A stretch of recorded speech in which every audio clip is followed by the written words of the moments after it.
La regidora delegada de Protecció Ciutadana, Sandra Gómez, ha sigut l'encarregada de presentar el dispositiu que l'Ajuntament de València ha previst per a la celebració de la nit de Halloween. Tenint com a objectiu que la nit transcórrega sense incidents, este dispositiu té previst dur a terme servicis de caràcter preventiu en les zones previstes de major afluència de jóvens i també del possible botelló, com són les places del Carme, de la Reina, de la Mare de Déu i de l'Ajuntament, així com a la Ciutat de les Arts i les Ciències. En totes aquestes zones hi haurà contenidors de decomís de botelles i o envasos que puguen contindre alcohol. Sandra Gómez.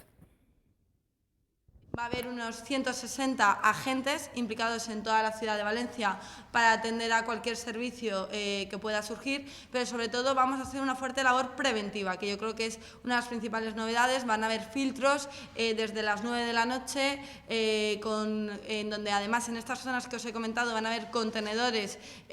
para decomisar botellas o envases que pudieran contener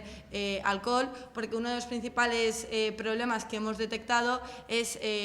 un poco la proliferación del botellón en este día y con todo pues el ruido, los desórdenes que conlleva. Vamos a hacer especial incidencia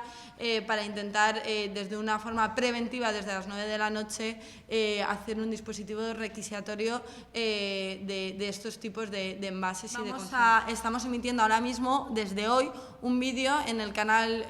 Busi y que además retransmitiremos en nuestras redes sociales, en donde el mensaje que queremos lanzar es en concreto: pásalo de miedo, pero siempre con respeto y seguridad, y no llegues a casa hecho un zombie.